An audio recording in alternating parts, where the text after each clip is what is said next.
Paz, irmãos, bom dia, tudo bom com vocês? Hoje eu quero trazer uma devocional aqui pra gente sobre o silêncio, né? O silêncio ele gera resultado. Apesar também da palavra em Eclesiastes 3 fala que também existe o tempo de falar, mas também existe o tempo de se calar, né? E pedir essa sabedoria para o Senhor, para a gente a cada dia, na hora do silêncio, estar em silêncio. Na hora que o Senhor quer que a gente fale, a gente fala. E isso em todas as áreas da nossa vida. Com a nossa família, para quem é casado, com o esposo, com a esposa, com os filhos, no trabalho, na escola, com o vizinho, qualquer lugar. Mas eu queria trazer 3 exemplos que a Bíblia nos fala, né? Que o silêncio ele também nos dá o resultado, né? Segundo a vontade de Deus. E quando Deus manda para nós nos calarmos, é para nós nos calarmos. Amém? O primeiro exemplo está lá no tempo da vida de Josué, juntamente com o povo, antes deles conquistarem a terra que o Senhor designou para que eles conquistassem, e antes deles conquistar a primeira terra, que foi Jericó, né? Lá em Josué 6, no versículo 9, eu vou ler Josué 6, 9 e 10, que fala assim: Os homens armados iam adiante dos sacerdotes que tocavam as trombetas. A retaguarda seguia após a arca, e as trombetas soavam continuamente. Porém ao povo ordenara Josué, dizendo: Não griteis, nem fareis ouvir a sua voz, nem sairá palavra alguma da vossa boca, até ao dia em que vos diga: gritai, então gritareis. Deus tinha dado uma ordem deles, né, 7 dias rodearem a cidade, uma volta por dia, e no sétimo dia eles deram 7 voltas. Então, na verdade, totalizando 13 voltas, né? Mas uma por dia. E Josué falou para o povo, depois você lê todo o contexto, né? Que fala que Josué ordenou, olha, para o povo que estava ali dando as voltas. O único som que se ouvia era dos sacerdotes tocando as trombetas, só. O resto, ninguém falava nada. Porque Deus havia ordenado, vocês não vão falar nada através de Josué. Só quando na 13ª volta, lá no 7º dia, é o que vocês vão gritar. E a palavra depois fala que com isso, né, as muralhas depois caíram. É claro que não foi algo místico, mas foi algo que Deus ordenou que fosse daquele jeito. E o povo obedeceu, e na 13ª volta, as muralhas caíram, né? E ali eles entraram em Jericó e conquistaram Jericó. Mas o interessante é que houve um silêncio por um tempo que Deus havia determinado. E é interessante o que eles estavam fazendo ali. Qual que é o contexto disso?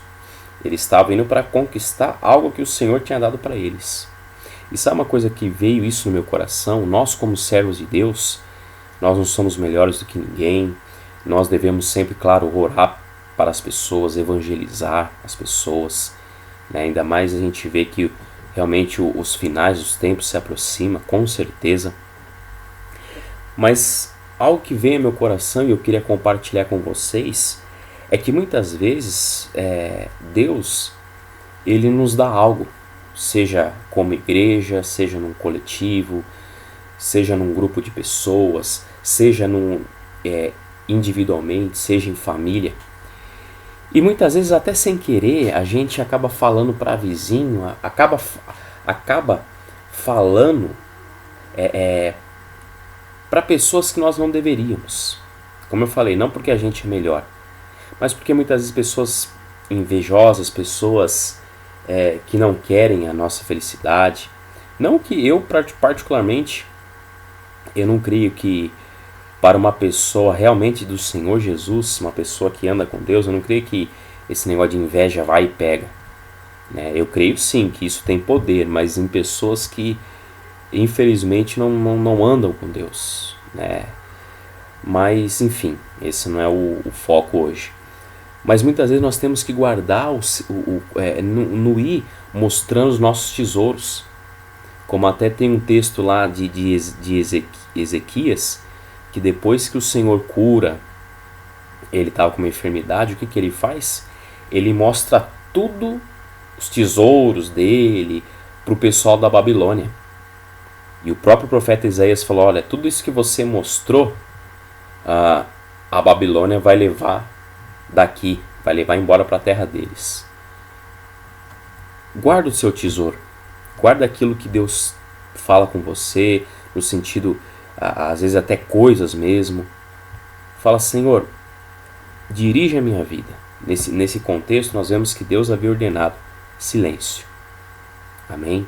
Por isso peça essa sabedoria por Espírito Santo. Que a gente possa pedir essa sabedoria por Espírito Santo de Deus. Porque Deus sabe o coração das pessoas, Deus conhece todas as coisas. E que Ele possa nos livrar de todo o laço do inimigo. Amém? O segundo exemplo que eu queria também falar para nós é o que aconteceu na própria época também do profeta Ezequias.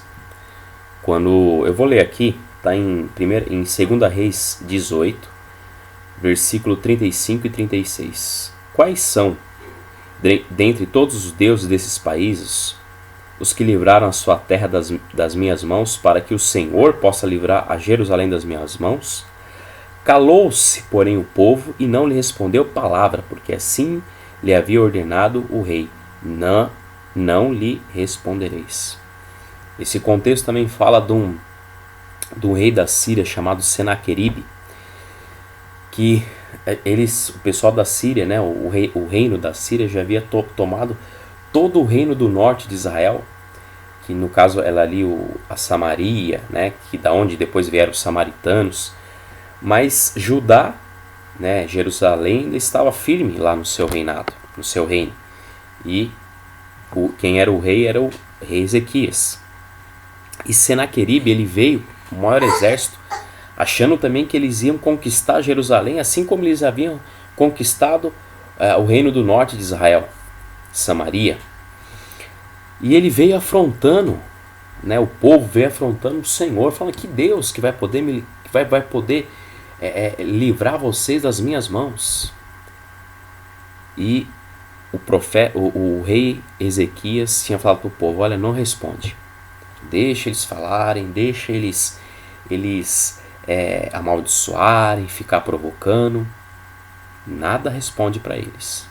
E depois a gente vê, né, a continuação desse texto, dessa história. O que aconteceu? O rei Ezequias, juntamente com o profeta Isaías, juntamente com o povo, clamaram ao Senhor. E o Senhor, numa noite, enviou um anjo que destruiu 185 mil homens numa noite só. Que depois você pode conferir em 2 Reis 19, 35 ao 37. Né? Que fala que um anjo do Senhor, ele destruiu 185 mil soldados assírios. E que depois aquele homem ele voltou para a terra dele, que ficava lá em Nínive, e o próprio filho matou. A destruição. Mas é interessante, e isso quem faz depois é Deus. O juízo, aí vem de Deus, não é nós. Embora a gente ainda nem tenha que ficar orando pelo mal dos inimigos, né? Ali no tempo era guerra mesmo. Hoje a gente também está no outro tempo já, de orar pelos inimigos, orar por quem nos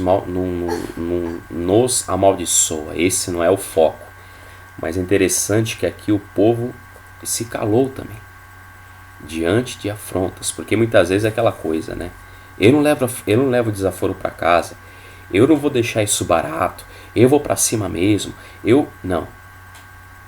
Nós temos que silêncio, muitas vezes, e nos dias desses que são maus, cuidado, no trânsito, o cara me fechou, eu falo, eu vou para cima mesmo, não, essa não é a vontade de Deus. Nós devemos falar e agir através do Espírito Santo de Deus na nossa vida, porque o interessante é que em Provérbios 15, vou estar lendo aqui Provérbios 15, 23, olha que a palavra do Senhor nos ensina. O homem se alegra em dar resposta adequada, e a palavra a seu tempo, quão boa é. E com certeza, palavras de revidando, isso não faz parte de um servo de Deus, embora que a gente é carne. A nossa língua às vezes pula para falar, pula para agir, querer fazer justiça com nossas mãos, não. Entrega na mão do Senhor. Amém?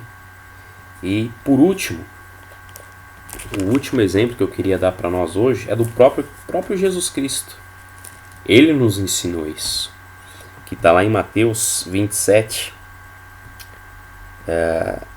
versículo 13. Mateus 27, 13. Então lhe perguntou Pilatos: não ouves quantas acusações te fazem? Jesus não respondeu nenhuma palavra, vindo com isto a admirar-se grandemente o governador. Nós sabemos que o contexto é o que? Jesus, antes de ser crucificado, ele foi diante de Pilatos, diante de Herodes, diante do Sinédrio, e ele falou somente o momento que era para falar. E ainda assim, o povo batia, cuspia, escarnecia do Senhor. Mas interessante é que ele guardava silêncio, né? O bom testemunho, que até depois Paulo fala para Timóteo, né? Do testemunho cristão, como o nosso Senhor Jesus fez diante de Pôncio Pilatos. E foi exatamente isso. E Pilatos, ele sabia a verdade, ele entregou Jesus porque ele queria também agradar a todos, né? Mas ele sabia que Jesus não tinha culpa. E muitas vezes nós somos assim: eu não tenho culpa, eu quero me justificar, eu quero brigar, eu quero falar. Fale no momento correto, porque o próprio Jesus no momento que era para falar, ele falou também. Mas em outras coisas onde que via como fosse uma tentação para ele falar, ele guardava silêncio, não respondia palavra nenhuma. E muitas vezes hoje nós também somos assim, né? Em outro sentido. Nós estamos com a razão, mas a gente quer gritar, a gente quer falar, e é como diz até uma frase no mundo: quando grita, perde a razão. E é uma verdade, porque tira a gente do nosso estado, né, de paz, e a gente começa a querer revidar com as nossas próprias mãos. Eu preciso falar? Preciso. Eu preciso agir? Preciso, mas no momento certo. E às vezes até mesmo calado não significa que a gente não vá agir. Porque a gente vê, por exemplo, quando o povo estava dando 7 voltas, eles estavam agindo, eles estavam dando as voltas. O povo diante lá de Senaqueribe ficou calado diante lá dos afrontadores, mas eles estavam agindo o quê? Orando diante de Deus. E Jesus, você vê, Jesus que é o nosso Senhor, nosso Salvador, também nos ensina isso quando ele esteve aqui como homem. Ele não revidava, ele falava no momento que era para falar, através do Espírito de Deus que também estava em Jesus, que o direcionava. E nós como cristãos devemos também ser assim. Senhor, guarda minha boca, que eu possa até agir, mas da maneira correta. E o nosso agir de hoje, sabe qual que é? Efésios 6:12. A nossa luta não é contra carne ou sangue, mas contra principados e potestades que atuam nas regiões celestiais. Amém? Eu queria fazer uma oração debaixo dessa palavra, para que o Senhor possa nos conduzir da forma que Ele deseja. Senhor, em nome de Jesus, obrigado pela Tua palavra, obrigado por mais uma semana que se inicia, Senhor. E hoje, Pai, nos ensina a agir, a falar e com certeza, sim, também nos calarmos, ó Pai, nos momentos certos, deixando o Senhor agir, não a nossa voz, não a gritaria, não a revidando. Nos ajuda, Pai, como servos do Senhor, a dar esse bom exemplo sempre. Nos abençoa, Pai, nessa semana. Porque, meu Deus, a palavra do Senhor fala que o diabo ele anda ao derredor, buscando a quem possa tragar, mas que nós, Senhor, possamos a cada dia ser vigilantes, ó Pai, esperando a Tua volta. E, Senhor, enquanto isso, evangelizando, dando bom testemunho para aqueles que estão de fora também. Eu te peço nesta manhã, em nome de Jesus. Amém. Amém, queridos. Que Deus abençoe a cada um nesse dia. Amém. Deus abençoe.